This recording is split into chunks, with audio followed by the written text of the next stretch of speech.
das pessoas que estão ocupando os cargos que são os cargos de vocês. Na área da educação, que é uma área que eu atuo muito, nós temos a LDB, a Lei de Diretrizes e Bases da Educação Nacional, e tem um artigo na LDB, por exemplo, que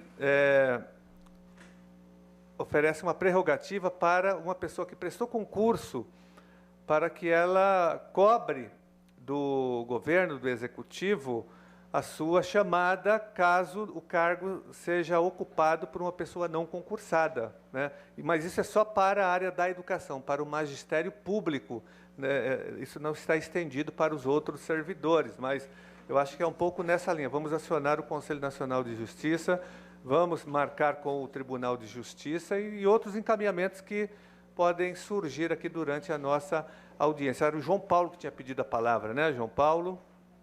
Então, olha, pode falar no microfone, quem quiser vir aqui à frente falar, tem um microfone sem fio também. Vamos só falar o nome e fazer a sua intervenção. Acho que esse é o momento que meu professor me ensinou, em que eu devo manter as mãos à vista, porém apoiadas para ninguém ver que eu estou tremendo. Eu tinha redigido aqui, logo no início, no primeiro parágrafo, um agradecimento pela presença dos representantes da OAB, do Tribunal de Justiça, das associações, do sindicato, porém, por motivos óbvios, não faz mais muito sentido lê-lo. Então, eu reservo os meus agradecimentos a todos os colegas que compareceram, que vêm dando força à nossa causa de todo o estado de São Paulo, a colega Sene, que está um pouco impossibilitada de falar por se recuperar de uma cirurgia, mas sem a cuja liderança jamais seríamos o mesmo grupo, e, obviamente, ao deputado Carlos Gianazzi, que abraçou a nossa causa, arquitetou toda essa audiência e que tanto empodera a nossa voz. Muito obrigado.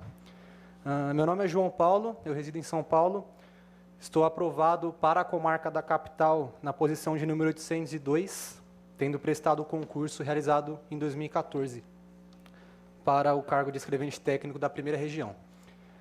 Recentemente, eu e os colegas desse mesmo concurso tivemos uma boa notícia. O nosso concurso foi prorrogado.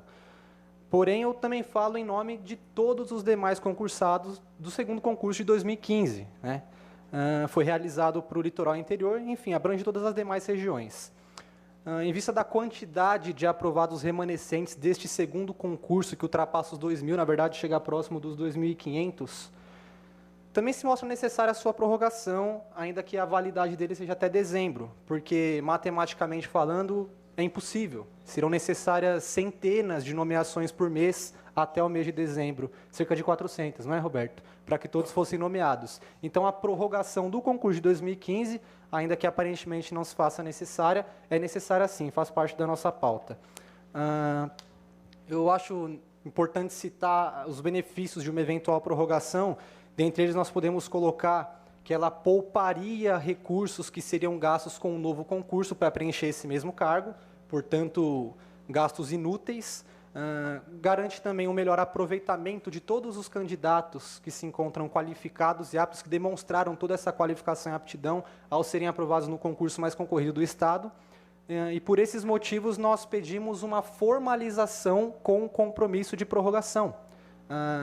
Acredito que haja meios de, através de documentos, já deixar garantido desde já que esse concurso também será prorrogado, porque isso vai beneficiar muito a nossa causa.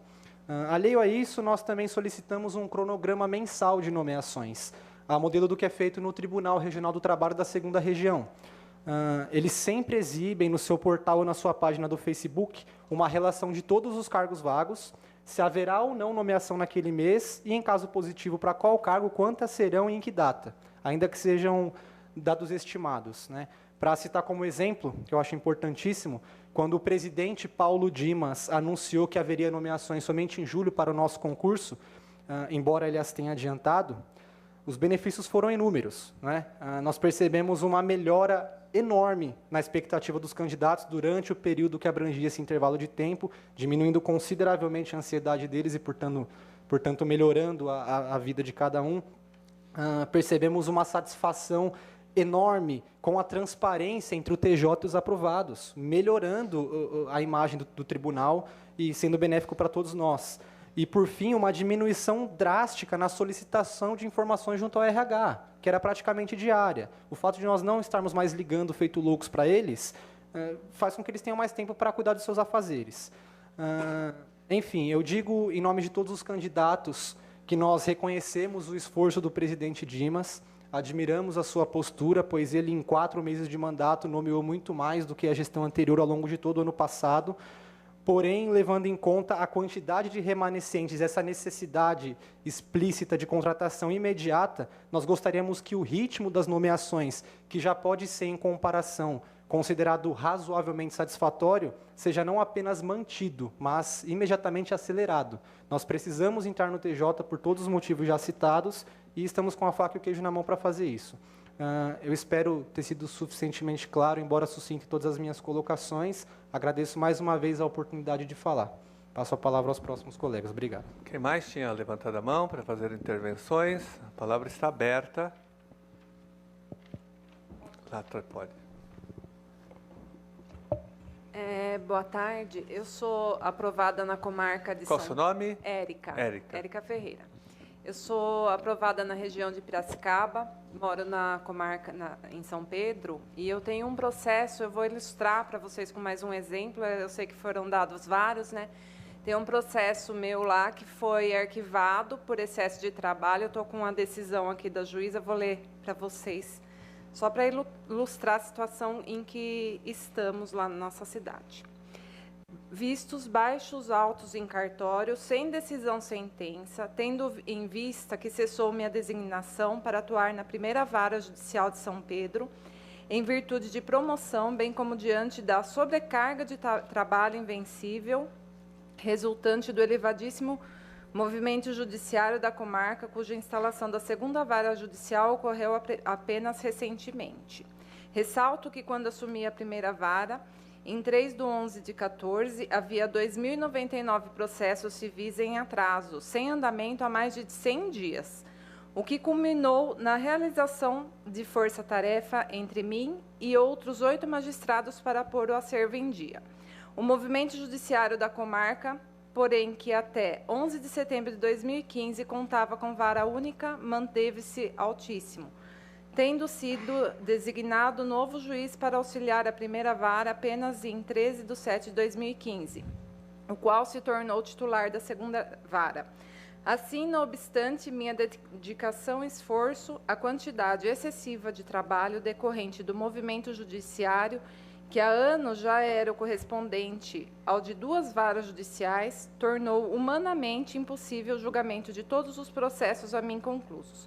Razão pela qual, com todas as escusas ao cartório, as partes aos meus nobres advogados, restou inevitável a baixa desses autos, sem decisão e sentença. Ela arquivou o processo porque não tem condições de julgar pelo excesso de trabalho e pela falta, óbvio, né, de funcionários.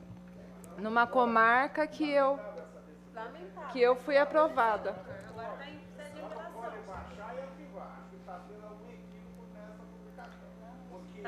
Tá aqui. No site do TJ, tá? É o meu processo. Que foi arquivado por falta de funcionário.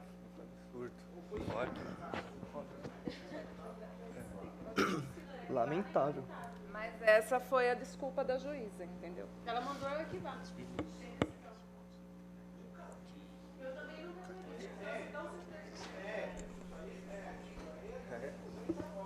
Só aproveitando o adendo, consta também do nosso dossiê, para provar que isso é verdade, houve em alguma comarca do interior também, a Cene vai mostrar daqui a pouco, mas só para aproveitar a ocasião, uma juíza, já que o doutor está considerando isso absurdo, todos nós também estamos, pedindo para as partes fazerem o trabalho,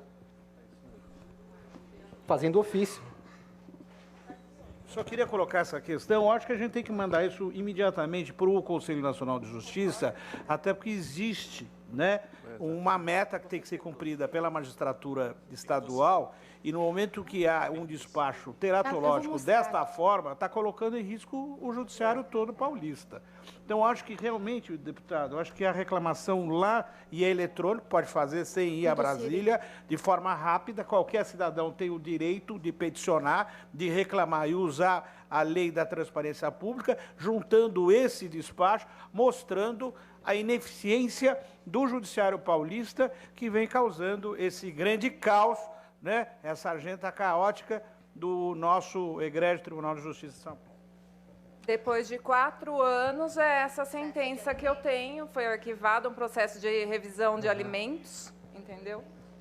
Não, Coisa esse urgente é um absurdo seria, né? jamais visto. Então, eu acho que vamos remeter ao Conselho Nacional de Justiça e também usar esse argumento com o presidente do tribunal aqui na nossa reunião. Porque a comissão tem um dossiê já pronto, não tem? É isso? Sim, a gente inclusive entregou nesse dossiê, tem as imagens que a gente está em tela. Essas 2 imagens aí são fotos tiradas de cartórios do interior. Pode ver claramente ali o número de escreventes na unidade, a necessidade que deveria, pede a compreensão das pessoas. Mas, assim, pedir compreensão é uma coisa. Quem está esperando 16 anos pela resolução de um processo, pedir compreensão às vezes não resolve. Não tem sentido, né? Verdade. Depois nós queremos o dossiê, aí nós vamos acionar sim. o Conselho através desse dossiê. Deixa eu mostrar mais 2 coisas. Lucas, pode passar a próxima. A gente tem aí 2 imagens de processos em que está dito claramente em aditamento, a decisão, considerando a grande quantidade de ofícios, o quadro deficitário de funcionários do 13º ofício e a urgência do pedido, determino que o próprio réu prepare os ofícios e digitalize para esse juízo conferir e assinar. Pode passar o próximo, por favor. Considerando, esse daqui foi do dia 8 de janeiro, olha lá. Considerando reduzido o número de funcionários, prestando serviço no cartório e buscando atender a celeridade imposta pela emenda constitucional, a presente decisão servirá de ofício, devendo o procurador da parte autora, sem necessidade de comparecer ao cartório judicial, entrar no site do tribunal.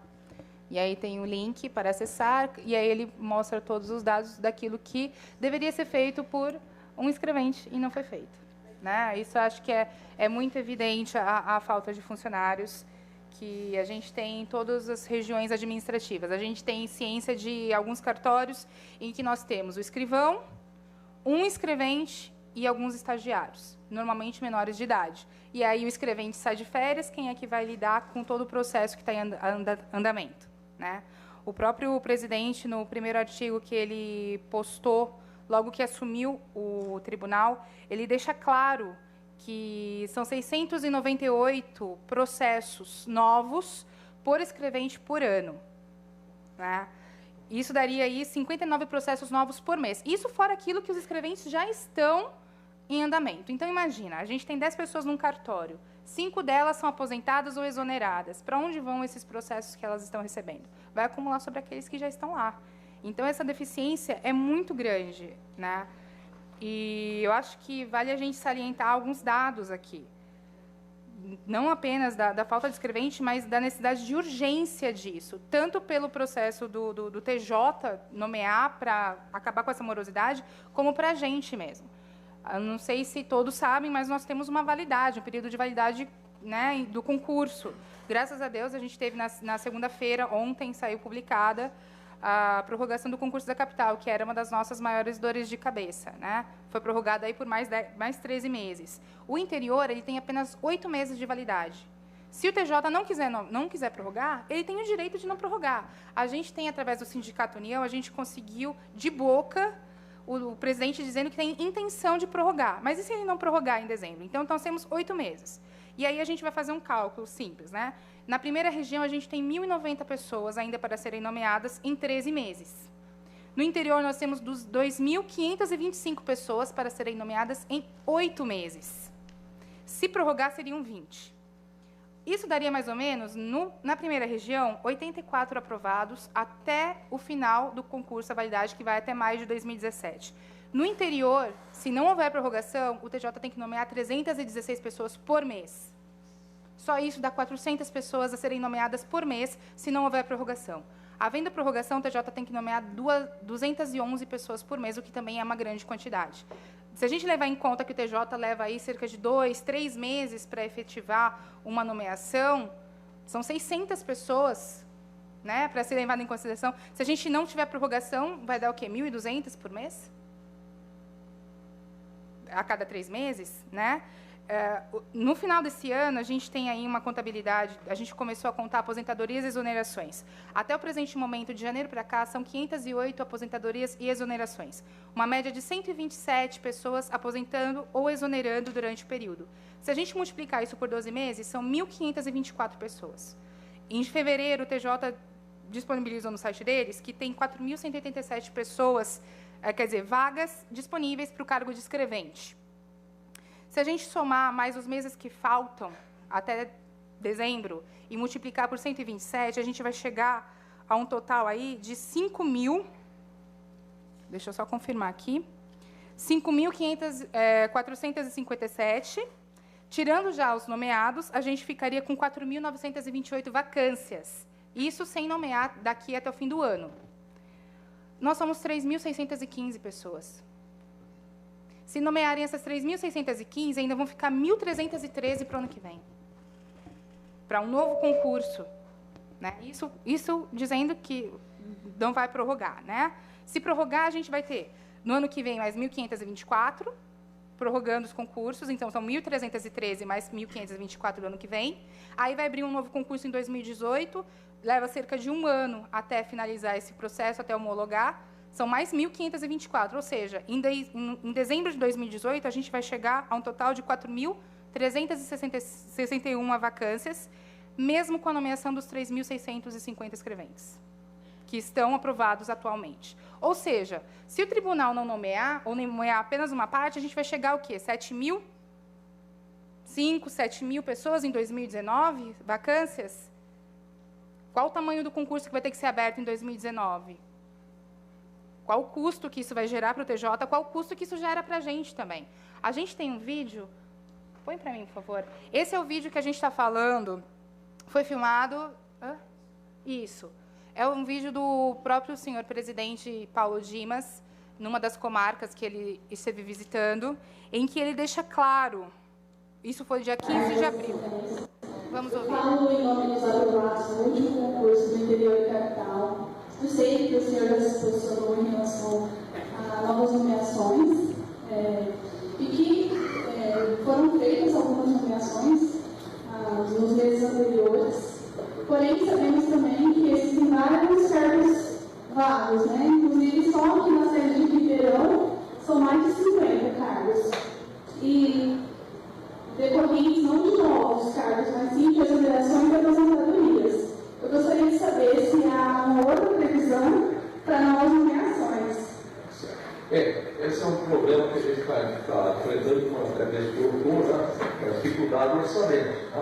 Porque, como eu disse, até quando se aposenta alguém, o valor da aposentadoria tem um comprometimento do orçamento do tribunal. Então, o que a gente faz? Às vezes, a conta, se aposentar de 3, a rigor, só podemos depor 2. Né, o orçamento. E às vezes não tem orçamento nem para fazer a reposição, porque a gente não tem o valor, né, para fazer esse enquadramento. Mas nós estamos vendo, uma ideia, como eu disse, é fazer as reposições, né, precisamos de uma primeira chamada emergencial para atender situações de extremo comprometimento das unidades, e agora para fazer as nomeações pontuais para trazer o número de servidores que seja adequado. Certo? Vamos procurar fazer as nomeações. Bom, aqui.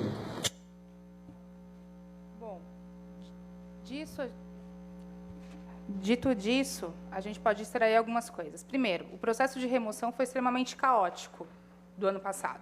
Deixou buracos extremos. Em algumas circunscrições, a gente teve saída de 5, 6 funcionários, fora as exonerações que aconteceram posteriormente e aposentadorias, e ele repôs 1 a 2 pessoas desse quadro gigantesco que ficou. Então, essa primeira nomeação de 192 pessoas para o interior e as nomeações que aconteceram até o presente momento foi para repor buraco. Essa é a primeira coisa que a gente pode extrair disso.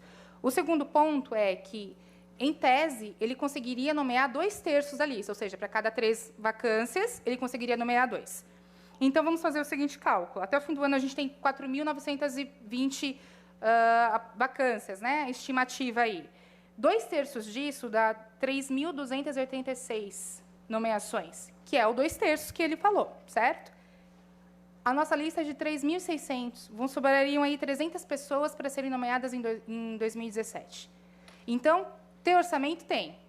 Não adianta. E dizer que não tem orçamento, jogar a culpa toda na crise, a gente sabe que não é exatamente assim. Né? E isso foi ele mesmo que disse, deixou claro, que às vezes o orçamento atrapalha, mas que o TJ tem condição de repor 2 a cada 3 que saem. Né? Com isso em mente, a gente chega à conclusão de quê? De que precisa zerar todas as listas. Não tem outra saída. Precisa nomear esses 3.615 pessoas em um prazo curto, porque precisa abrir novos concursos o ano que vem, em 2018, não tem muito como segurar esse processo.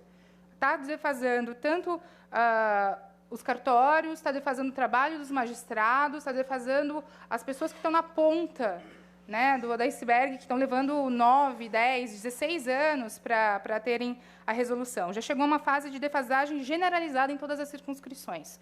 Não podemos permitir que o TJ pare. É esse o ponto. Nós temos pessoas aqui capacitadas, qualificadas, selecionadas e aptas. Eu acho que todo mundo aqui estudou, passou noites, acho que só um pai e uma mãe que trabalhou o dia inteiro, chegou em casa cansado, cuidou dos filhos, cuidou da casa, e aí, quando os filhos foram dormir, passou aquelas 2 horas que tinha, né, sobrando ali, num esforço enorme, estudando para dar um futuro melhor para os filhos. Essa pessoa consegue entender o valor do merecimento dessa nomeação. E nós todos aqui somos aptos e qualificados para isso. Então, nada mais justo do que o TJ aproveitar a nossa capacidade, a nossa qualificação e nós sermos nomeados. A gente só precisa que ele abra as portas. A gente não está pedindo o impossível. Né? O TJ tem um quadro que precisa. A gente está aqui pronto para isso. Nós todos viramos noites e não é algo impróprio. A gente não está pedindo para passar pela porta dos fundos. A gente não está pedindo para entrar lá porque alguém gostou da nossa carinha e achou por bem colocar a gente naquela mesa. Não é assim. A gente estudou, a gente passou, são 170 mil que prestaram concurso e a gente conseguiu nossa vaga. Agora a gente quer a nossa nomeação. Então, pedimos que o nosso mérito seja reconhecido e aproveitado. Diante desse momento de crise que está assolando o país, a defasagem de recursos humanos que está impactando o trabalho de cartórios e magistrados e da quantidade de aprovados nesses 2 últimos concursos que desejam tomar posse para trabalhar por uma sociedade melhor, nós pedimos pelas nossas nomeações, para que possamos auxiliar com nosso trabalho e competência um poder judiciário que busca incessantemente atender às demandas de uma sociedade que, em meio à crise, solicita rapidez e agilidade na resolução de seus problemas. Os escreventes são molas propulsoras do tribunal, e nós estamos aqui, dispostos a ajudar os nossos futuros colegas e chefes a construir um poder judiciário melhor e que deixe nossa sociedade orgulhosa. O TJ não pode parar, e, para isso, ele tem que nomear.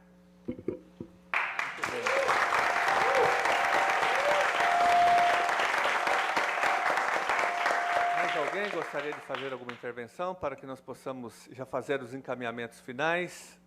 Eu queria... Tem um microfone sem fio para ele? Tem aqui.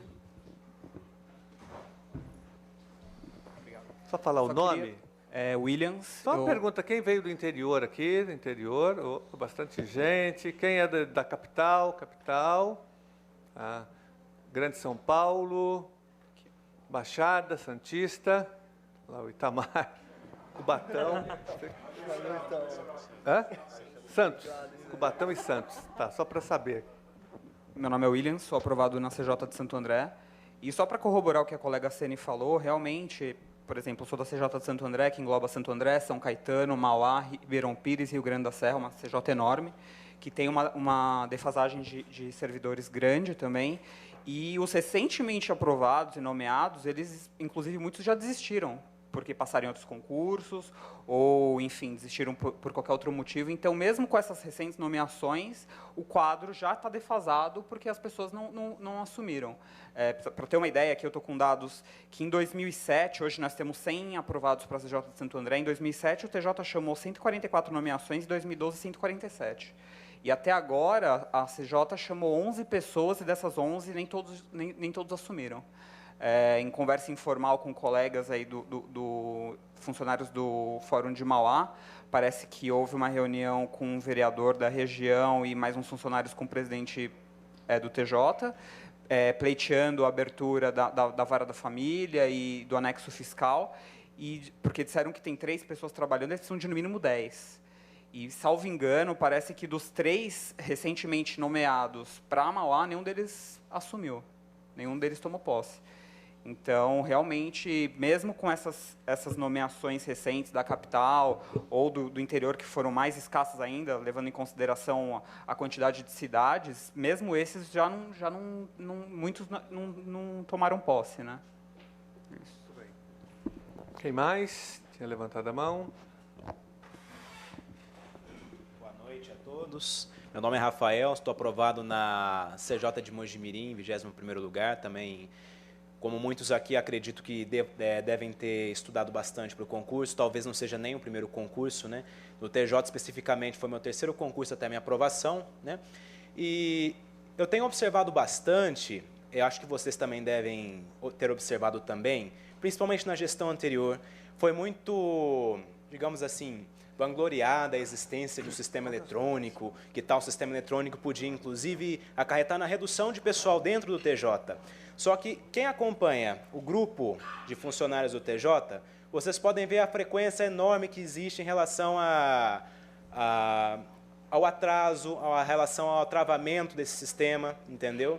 O que contraria, evidentemente, o que se colocou lá de que o sistema é totalmente eficaz, entendeu? Que necessita-se, por conta disso, reduzir o pessoal, o que nós podemos ver que é algo falacioso, né? E eu gostaria também de ressaltar aqui, inclusive reforçar essa questão dos processos e a demora, né? Principalmente nas ações de alimentos. Tenho colegas advogados que atuam lá na minha circunscrição judiciária lá de Mojimirim, né? E que ressaltam que ações de alimentos ali estão paradas, né, que estão há mais de ano. Gente, não é divórcio, não é gente brigando, querendo dinheiro, não é nada disso, gente. É criança querendo comer. Criança querendo comer, gente. Não é gente querendo dinheiro, brigar na justiça. A gente sabe muito bem que se for colocar o número total de processos que a gente tem na justiça aqui, todos os brasileiros, todos, sem exceção, estariam agora, nesse momento, litigando. É o número de processos que existe hoje no Brasil todo, né? Não vamos soltar só no número, vamos falar do Brasil todo, beleza? E o que acontece? A gente pode observar que princípios constitucionais também estão sendo violados por conta dessa situação.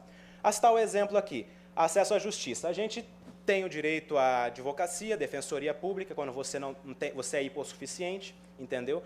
Temos o direito ao devido processo legal e a razoável duração do processo. O princípio constitucional que agora a gente pleiteia aqui com as nossas nomeações é justamente esse, entendeu? Então, o que se pleiteia diante aí do senhor presidente Paulo Dimas, Tribunal de Justiça como um todo, é que a Constituição, pelo menos, seja observada em relação a isso, com as nossas nomeações, que com certeza irão ajudar, irão aliviar todo esse procedimento, todo esse processo aí, né? E, de certa forma, conceder também um pouco de dignidade à pessoa humana a essas pessoas que hoje pleiteiam as suas devidas ações de alimentos, entendeu? E para que o próprio Tribunal de Justiça possa cumprir a Constituição nesse sentido. Porque, vejamos, se o Tribunal de Justiça não é capaz de cumprir a Constituição, quem é que vai cumprir? O tribunal ele tem que cumprir a Constituição. Querendo ou não, nós não temos aqui justamente aqui por motivos egoísticos. A gente quer aqui, claro, a gente quer a nossa nomeação também, mas nós queremos que essa nomeação reflita para a sociedade também, como um todo, e também para o cumprimento da própria Constituição. A ver os princípios que eu citei aqui, principalmente a dignidade da pessoa humana e a razoável duração do processo também. Bem.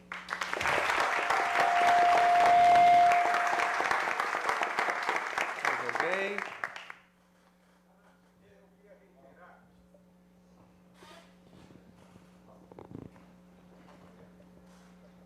Antes de mais nada, eu peço as minhas humildes desculpas, mas eu gostaria de reiterar esse pedido ao Conselho Nacional de Justiça, cada um de vocês. Todo mundo sabe que o Supremo é a última trincheira da cidadania. E o Conselho Nacional de Justiça, quem preside é o presidente Lewandowski, né? Então, eu acho que cabe a cada um dos concursados que adentrem nesse Conselho Nacional de Justiça e façam o pedido de nomeação, porque essa morosidade nessa nomeação está causando um caos na Justiça Estadual de São Paulo. São mais de 50 milhões de processos. Eu acho que no requerimento também da transparência pública ao presidente do Egrégio Tribunal de Justiça é pedir a informação com referência a quantos processos hoje em andamento, porque com o processo eletrônico, realmente está faltando gente técnica. E nós sabemos que há uma defasagem, porque desses 53 mil servidores, nós temos escreventes com 20, 25 anos que não dominam a informática e que têm uma certa dificuldade em ter acesso ao processo eletrônico. Então, essa mocidade que está agora, que foi aprovada, ela é bem-vinda, porque vocês, sim, têm competência e condições de tocar esses expedientes judiciais. Então, é realmente premente, deputado, que a gente faça essa reclamação em nome do gabinete, em nome de cada um, para a gente poder pressionar, assim como nós fizemos na Corte Internacional. Quando a gente propôs, que é uma história inédita da advocacia brasileira, graças ao professor Janásio, a pressão só foi através de contato com a Corte Internacional, com requerimentos, com ofícios daqui, e cada um escrevendo via e-mail e cobrando uma postura da Corte Internacional. Então, gente, vamos tratar de resolver essa questão, porque essa morosidade viola o princípio mais importante, que é da dignidade humana. Quem está no judiciário clama por uma justiça eficaz e eficiente. Ou, senão, nós vamos ter a falência do judiciário brasileiro. A grande reforma, que é do voto distrital, que é acabar o voto obrigatório, que é fazer um monte de reforma política, mas nós não vamos ter que esquecer que nós temos que fazer a reforma do judiciário brasileiro, que esse judiciário, ele é lamentável, é burocrático, e só com vocês, com o espírito de vocês, é que a gente pode mudar esse status quo. Obrigado. Muito bem. São encaminhamentos, pessoal, até para a gente fazer o encerramento da audiência pública, que, sem dúvida, é uma audiência vitoriosa, que a gente já teve frutos importantes aqui. A visibilidade que vocês estão tendo aqui, através da TV Web, TV Alesp, no plenário, e, sobretudo, agora os encaminhamentos que nós faremos. O primeiro deles é pedir uma audiência com o presidente do Tribunal de Justiça, com a comissão aqui de vocês, o presidente da Assembleia Legislativa e o nosso mandato, para fazer uma pressão em cima do presidente. Segunda coisa, acionar o Conselho Nacional de Justiça. Nós vamos precisar, Ceni, da documentação desse dossiê de vocês. Eu até vou pedir para depois, terminando aqui, a gente converse, chamar o Marcos, o nosso advogado, para a gente formular melhor. Lógico, cada pessoa pode fazer individualmente, como disse o doutor Maurício Canto, mas nós vamos fazer também aqui uma denúncia pela Assembleia Legislativa, dar peso, né? Vamos também elaborar os requerimentos de informação, Maurício Canto, transparência. Qual é o orçamento dos servidores do Tribunal de Justiça e quanto se gasta com esses 3 mil juízes? Que eu acho que 70% do orçamento vai para pagar esses 3 mil juízes. Isso nós queremos saber. Para eles interessa que o estagiário, aquele comissionado que vem do município ou vem de outros órgãos, seja remunerado. É a privatização, doutor. Sem dúvida. É a terceirização, né? Inclusive, tramita já no Congresso Nacional o PL, Projeto de Lei 4330, que autoriza todos os poderes a fazer a terceirização, inclusive na atividade fim também, não só na atividade meio. É um horror. O projeto de lei já foi aprovado na Câmara dos Deputados, está no Senado Federal, um projeto que vai terceirizar de vez. Então, está também dentro desse contexto. Enfim, mais alguma sugestão de encaminhamento, além dessas? Olha, nós vamos disponibilizar para vocês a gravação na íntegra aqui da TV Alesp, da fita, para vocês colocarem na internet, nos blogs, no Facebook, tudo isso vai se tornar público. A matéria do Diário Oficial, quando que fica pronta? Amanhã ou depois? A publicação vai pedir amanhã, depois de amanhã na quarta, mas o Eduardo passa para vocês, é o jornalista aqui do mandato, ele vai municiando vocês com as matérias, matéria do Diário Oficial, matéria do Jornal do Parlamento, da TV Alesp, e também a gravação na íntegra de tudo que foi colocado aqui, o compromisso aqui, que foi gravado do Capês, deputado Capês, presidente da Alesp. Então, tudo gravado. Vamos disponibilizar também a gravação lá do plenário, né, da fala das fotos que nós tiramos fotos. Tudo aqui é público, tudo será disponibilizado. E nós encaminharemos no final, além desse dossiê ao Conselho Nacional de Justiça, nós vamos também encaminhar as notas taquigráficas ao presidente do TJ, tá? Pedindo a nomeação imediata, a nomeação já dos aprovados no concurso de escrevente 2014 e 2015. E vamos mantendo contato aqui, talvez nós façamos outros movimentos, vamos avaliando. Esse foi o primeiro aqui na Assembleia Legislativa, talvez façamos um outro, uma manifestação lá na porta do TJ. Então, tem várias formas de luta, essa é uma delas, essa foi uma luta importante. Eu quero aqui colocar a Assembleia Legislativa à disposição de vocês, todos os espaços, todos os recursos aqui para a mobilização do movimento. E nós não vamos parar enquanto não houver a nomeação dos aprovados no concurso. Itamar, queria falar? Não, baseado nesse encaminhamento, mas aí futuramente, acho que é válido um ato político, uma manifestação em frente ao TJ. Não sei se nessa que vai você, o Capês e a comissão, mas futuramente a gente se organizar de tal forma que a gente faça uma manifestação lá em frente, enquanto a comissão entra junto com os deputados. Aí a gente ganha mais força política. Tá, vamos avaliar isso. Como tem a comissão aqui organizadora, a comissão tem o contato com vocês, vocês estão organizados pela internet, pelas redes sociais, então a comissão organiza-se, vai avaliar se é prudente já fazer a manifestação no dia da reunião, ou se espera a primeira reunião para depois fazer uma manifestação. É questão de estratégia, né? Mas é importante, talvez num outro momento. Tomara que não. Tomara que com a audiência pública, com a pressão toda feita, haja nomeação pelo menos de uma parte dos aprovados, entendeu? Então, tomara. Se não houver, vamos partindo para outras estratégias de luta, que são várias, né, que nós temos aí. A gente vai conversando sobre isso. Mas foi um pontapé inicial dentro da Assembleia Legislativa, vocês usando o espaço da Assembleia, que é um espaço público que vocês estão ocupando para pressionar a LESP a tomar uma atitude, até porque a Assembleia Legislativa aprova o orçamento do TJ, então ela tem o dever de fiscalizar como que está sendo investido esse dinheiro. Tá bom? Eu quero agradecer a presença de todos vocês aqui, Maurício Canto, todos que fizeram intervenções, e nós vamos fazer todos esses encaminhamentos e mantendo contato. Só peço para a comissão ficar aqui para a gente fazer aqui os encaminhamentos finais. Tá ok? Muito obrigado, pessoal, pela presença. Parabéns pela mobilização.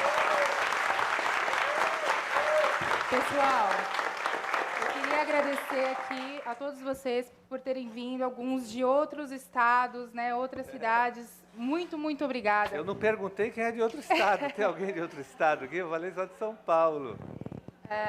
Eu acho que é bastante interessante a gente ver esse apoio do interior, que é uma coisa que os escreventes, funcionários atuais do TJ reclamam bastante, né, de nunca conseguirem o apoio do interior e só a capital lutar pelo processo. E dessa vez a gente conseguiu. Gente, muito, muito obrigada pelo apoio. Pessoal, quem ainda não assinou a lista de presença, por gentileza, assine, que a gente está pegando contato para um futuro, né?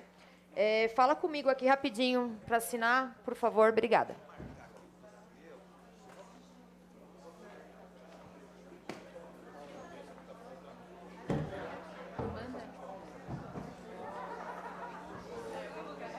Agora eu não vou conseguir notar.